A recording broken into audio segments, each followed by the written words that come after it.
Good evening, everyone.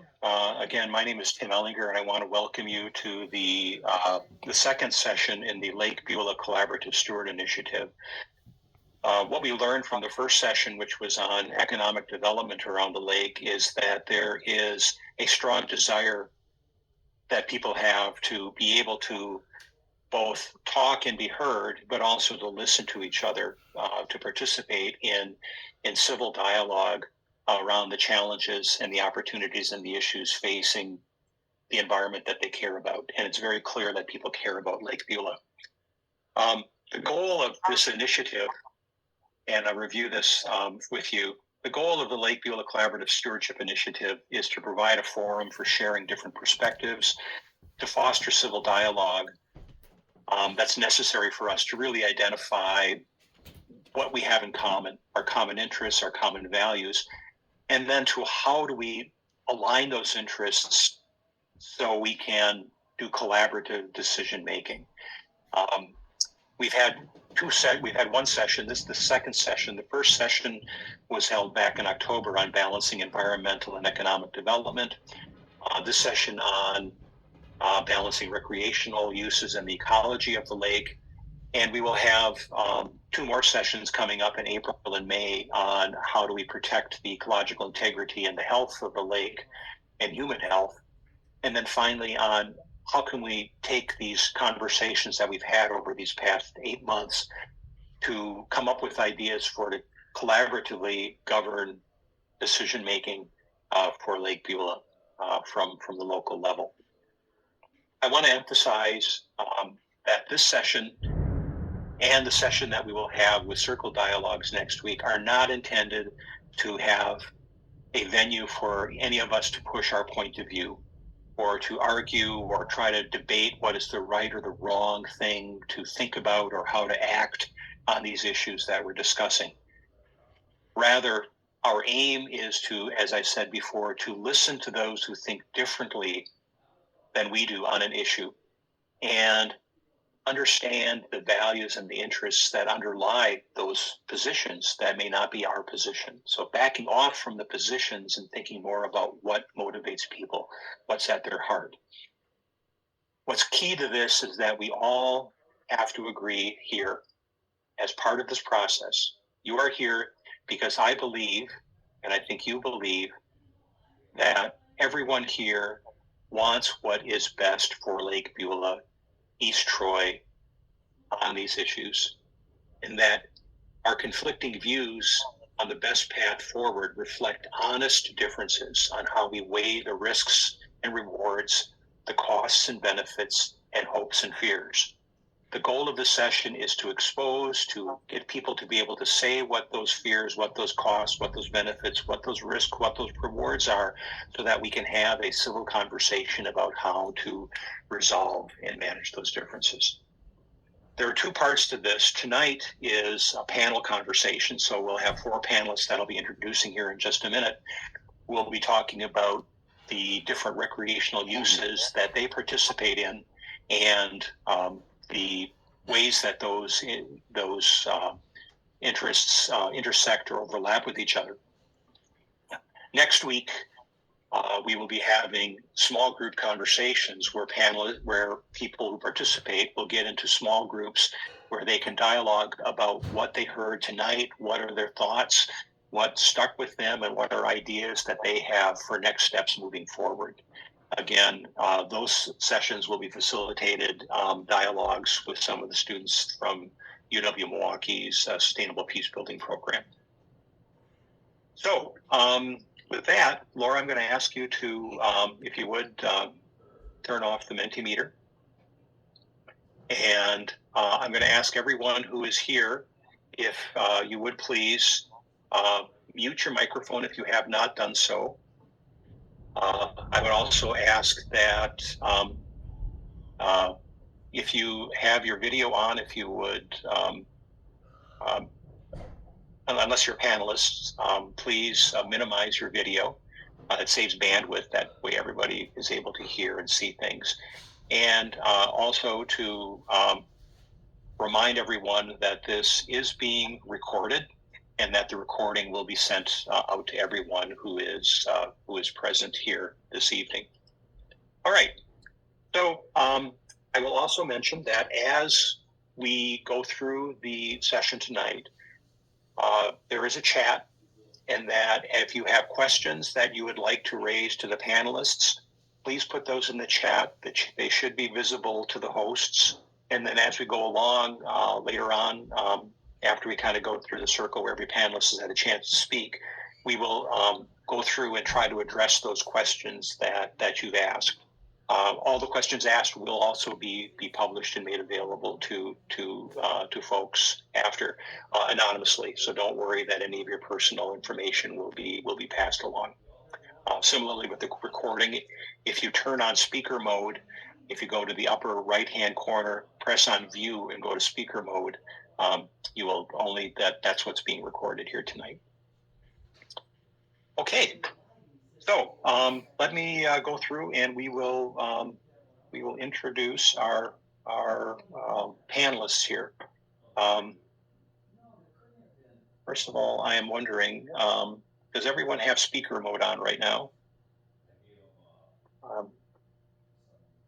Is that on there? Laura, can I ask you who do you see on your screen when I'm speaking?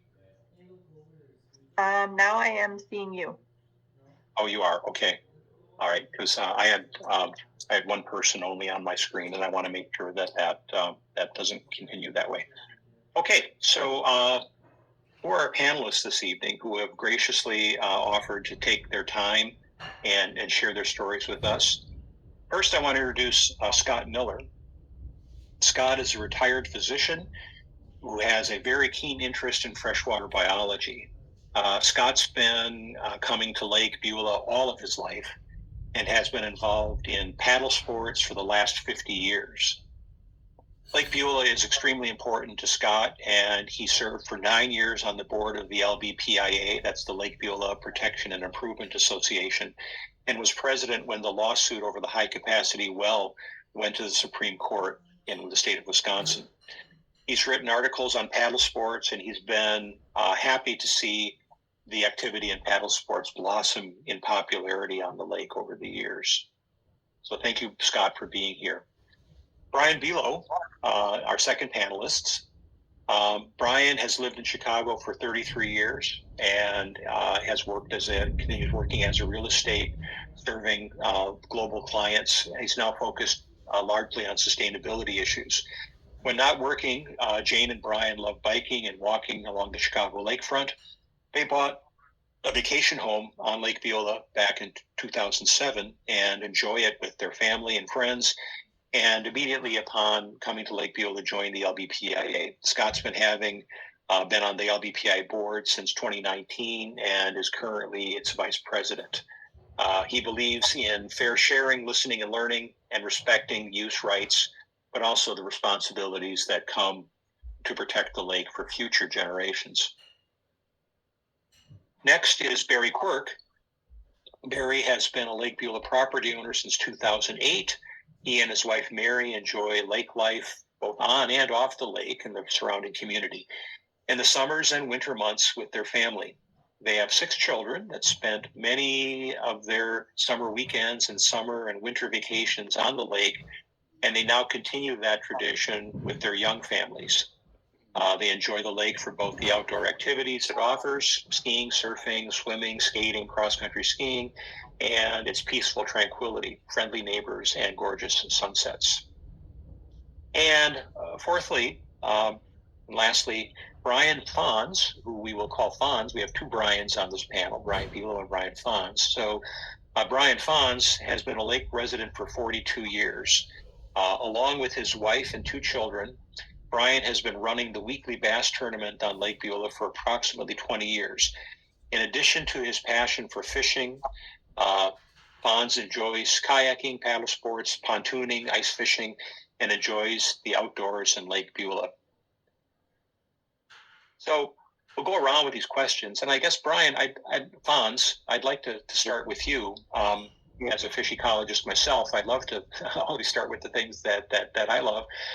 Can you talk a little bit about the fishing community, your relationship with Lake Beulah in fishing and the bass tournaments, and maybe share a story or two about how that relationship with that activity contributes to your connection with the lake.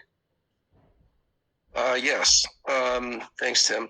So, yeah, I've been passionate about fishing my whole life. And from the time that we became residents on Lake Beulah, and I was never a bass fisherman, I adapted and learned about bass fishing and started fishing tournaments, which have been going on for a long, long time. And it was just it was a great way to meet people that shared our passion. And we had a night out, basically. It really isn't about money or anything like that. It's just about everybody sharing our passion of fishing, getting together, having a beer afterwards, all that. And been doing it for a long time. And you know, it's just like a club that we have going, which is really tremendous. We've had a lot of the same people doing this for 30 years. So, you know, we used to run it out of Double D's. Before that, it was out of Stimix and over at what was not now known as the dockside. And of course, when Double D's burnt down, now we run it out of a residence on Long Lake. So we've enjoyed great fishing in Lake Beulah. We really are blessed to have a tremendous fishery. It's a great lake. I mean, for bass, I just don't fish bass. I know you talked about bluegills and sunfish and crappies. Now we have a lot of walleye in the lake, which is a new element to it. And it's just been it's been wonderful to be able to live on a lake that provides all of that for us. And of course, we want to protect that. And we catch these fish in our tournament. We're diligent about keeping them alive. Everybody has to have operating live wells. We use live baits. We quickly measure, weigh them. They have to be released alive for them to get full credit for that fish. And we've always preached catch and release. So that's been a big aspect of the tournament, just to preserve the fishery. So that's, we're hoping to keep the fishery as robust as it has been and continue it into the future. And, like other people that live on the lake, we want the best for the lake, like you had just mentioned. Yeah, thanks so much, Brian. So Scott, you say you're into paddle sports. Can you talk a little bit about what that community looks like? Who are the people that are involved, and maybe a story about how that relates to your relationship to Lake Beulah? Sure. Well, thank you, Tim, for letting me be a part of this. As I mentioned before, through my little bio, I've been doing paddle sports for about 50 years or so.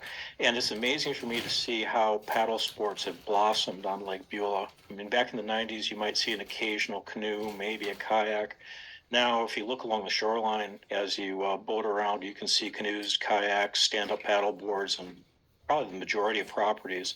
And I think there's a lot of reasons why people enjoy paddle sports. It's very peaceful. It's very relaxing. It's a good form of exercise.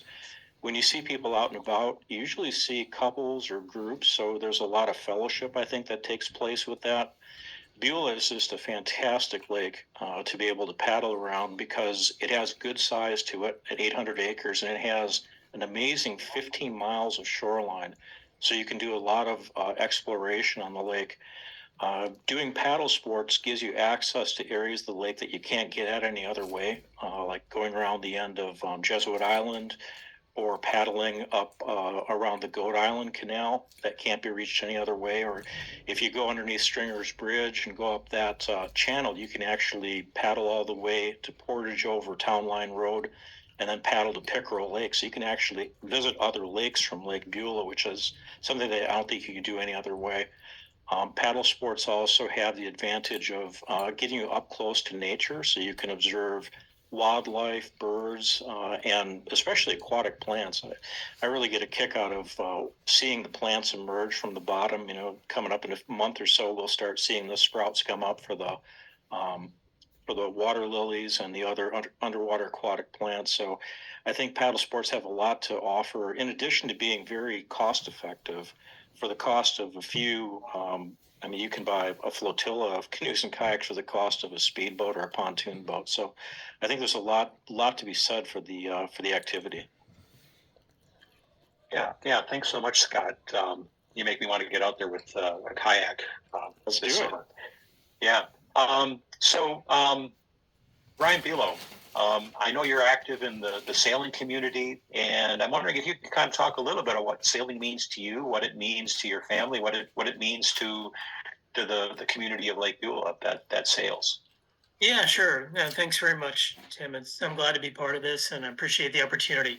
Just a friendly heads up, my last name is pronounced Beulah, so Okay. Thank you. go with that. I took up sailing relatively late in life at age 50.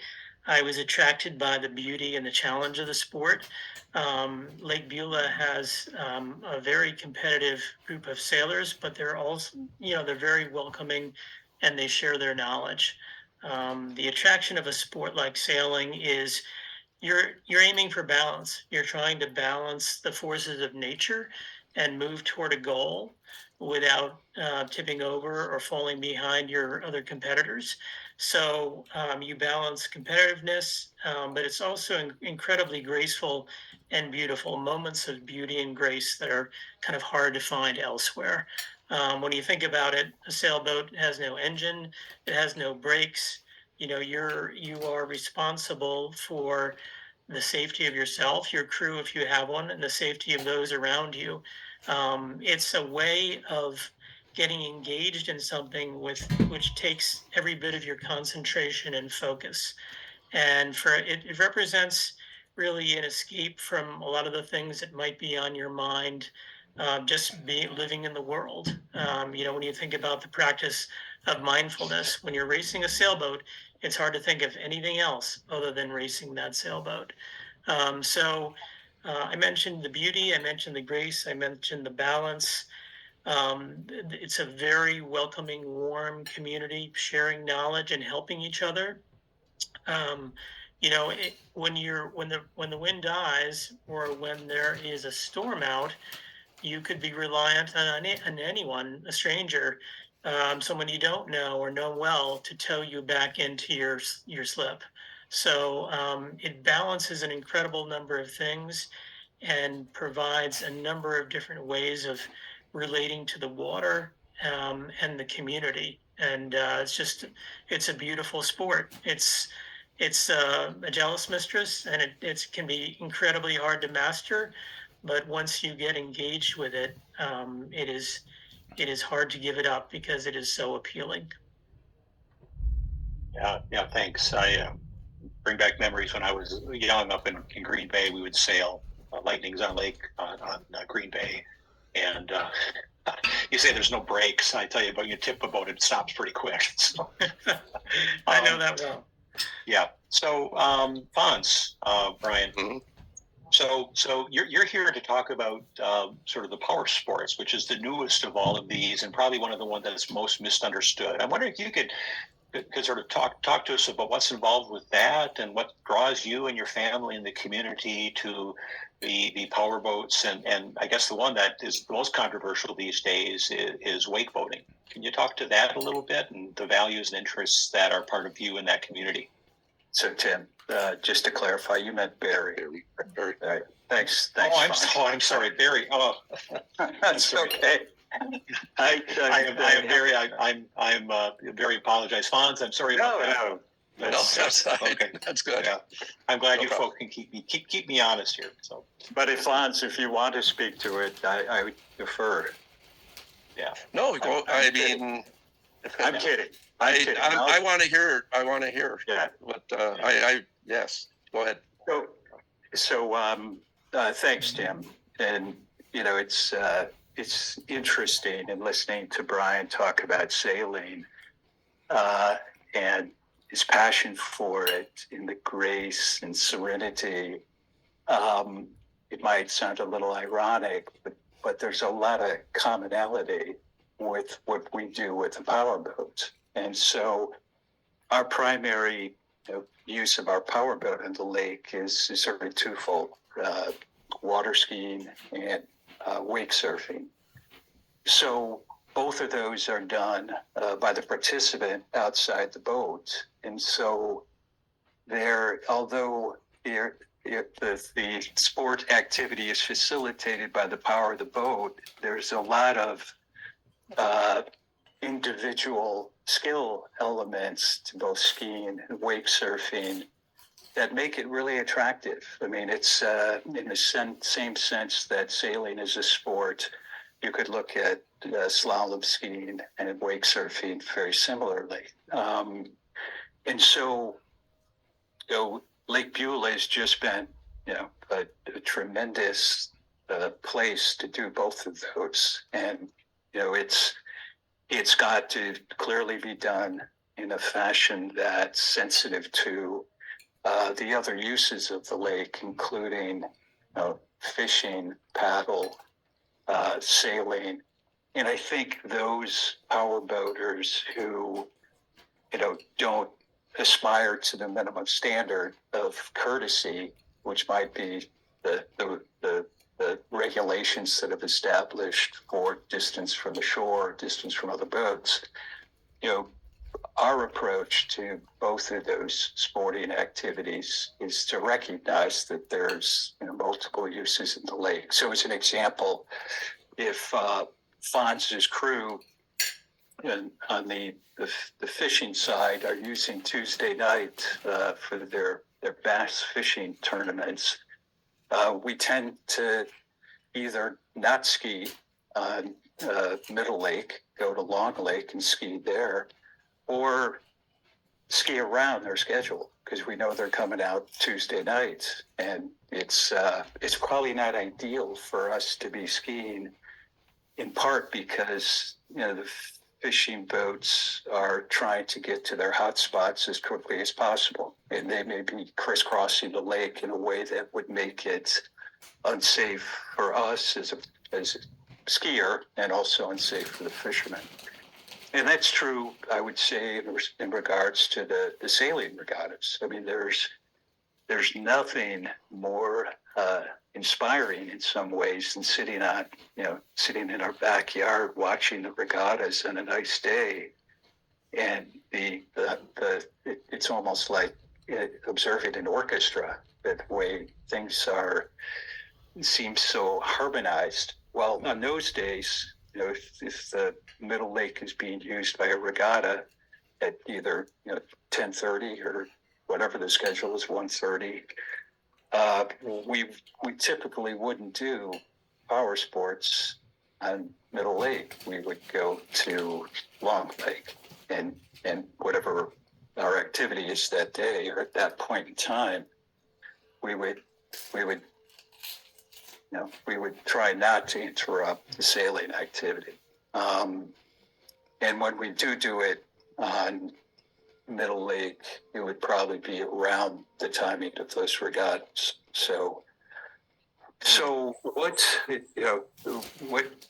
do we get? I think from this kind of the sports outside the back of the boat. I think there's just a lot of camaraderie and the joy you get from either having a family member or a friend who perhaps hasn't had an opportunity to do this or hasn't done it for 25 years. They did it when they were a camper, a young teen, and they haven't done it since. But we get to coach them through the sort of and refresh the memories that they had in their youth, or perhaps they never had the opportunity to do it. In fact, that's probably more true with wake surfing because it's a relatively new sport. So I'm going to speculate here that the kinds of satisfactions each of you get out of the use of the lake in your particular area of specialization is not too dissimilar from what we did. Thanks, Barry. Really appreciate that. It's very, very helpful for me to kind of hear that, never having participated in those sports other than trying to get up on a single ski slaloming when I was a kid, never able to do it.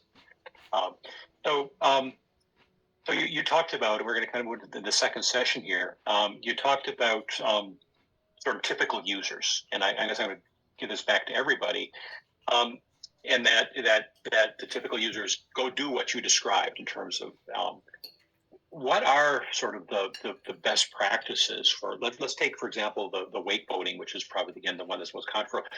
You mentioned avoiding and things like that. What are the best practices, and what's the general community like? Where do the people come from to do those sports? Are they coming from on the lake or off the lake? And give a sense of like what's the variance in behavior with that. You've talked about like what does the ideal boarder look like, and what would they be doing? Yeah, so maybe I can speak to those things that I know. Some of the response I might give you to some of your questions might be somewhat speculative. There isn't, unlike funds in the fishing community, there isn't like a cohesive group that I'm aware of either slalom skiers or wake surfers. But let me describe sort of the practices that we've tried to adopt. And then, these are best cases. We may not always be able to do it this way. So first of all, just to frame out kind of what something like if we had to spend more time at wake surfing. So wake surfing, the ideal for it is a boat that's going somewhere like 10 to 11 miles an hour and is weighted in the rear so that the wake is elevated. So let's contrast that to like wakeboarding. Wakeboarding is 17 to 18 miles an hour, maybe a little bit faster. Skiing is probably anywhere, slalom skiing at least, on the low end, 25 miles an hour, and the high end, maybe 32, 33. So most people might be in like the 30 range. So wake surfing is like the slow, the boat is going slow. And so the second element of it is ideally you're going long and straight, because every time you turn, it probably creates, a more difficult or challenging surfing environment. It's just helpful to go straight or with a little bend to it. The third piece is in terms of the type of water you would typically wake surf in. Your ideal wake surfing environment is in deep water. So if you were wake surfing in 10 to 20 feet, you would probably notice that the wake is not as elevated. And as a practice, we would never surf at, usually never surf below 15 feet.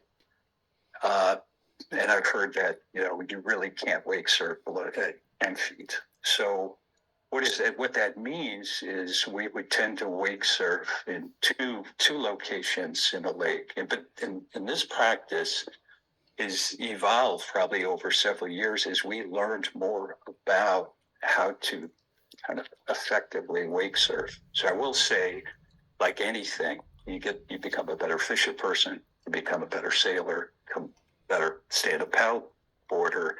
That's true with wake surfing. So I'd like to say we've gotten better at this, that we're operating as efficiently as possible. So what would that mean is that we would probably spend, if there was a regatta on Middle Lake, we would go to Log Lake, and we would try to spend as much of our time going down the middle of the lake, if it was possible. If there are boats in the middle of the lake, we would sort of cast a net to get around them and stay sufficiently away so that you're trying not to disrupt what they're doing, which sometimes it's other wake surfers. So, so Long Lake is long and straight, and you do have to make turns, but you can go pretty far before you hit the shallow water towards the end with the boat launch on it. If there isn't a regatta, then the best part that we found for Middle Lake to wake surf is the lake, the part of Middle Lake that's closer to the YMCA, and there you do have to go in a circle. But we would, the challenge with going there is on a busy day, and you typically wouldn't do this because it would be potentially less safe. Is there's boat traffic that heads towards the channel, so if boats are coming through there to get to the boat launch, they're going to go through the channel and cut through that roundish area in front of the YMCA. So if it's a busy day, you probably wouldn't spend time there. If it's 6 o'clock on a Wednesday evening, there's probably not a lot of boat traffic. So rather than going over to Long Lake, we might stay in the area near the YMCA. When we first started wake surfing, years ago, it might have been over 10 years ago, we probably did surf a decent amount in Middle Lake, but even in what I would say the longer part of Middle Lake, but there's spots that you can't get close to shore. I'm not sure which part I'm talking about here. Is it South Shore, where it just gets too shallow when you get too close to the end near South Shore, so you have to turn. If you get below 20, 15 feet of water, there's just a lot of turning involved. And then as you get to that point, if you're going to cut over towards the Y, there's a super shallow part. I don't know what Bonds, you probably know, because it's probably some kind of subterranean channel or where there's a hot fishing spot there or something. Well, it gets really shallow, and you're literally, if you cut through that, your wave is going to die a bit. So we would avoid that. We'd turn and head back.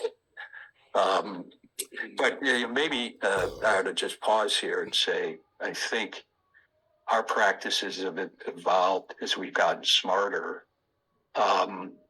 We do see people wake surf in spots where we wouldn't necessarily do it, and in circumstances where we might not necessarily do it too, which perhaps is just in part, like any issue, is are people informed? Are they thinking about it carefully? I mean, we're not by no means we're not perfect, but we're trying to be better at it, I would say. Yeah. Thanks so much, Barry. That's really, really helpful. I'm learning a lot listening to you, and especially given the complexity of all the different parts that go into that recreational use. Brian, Beulah,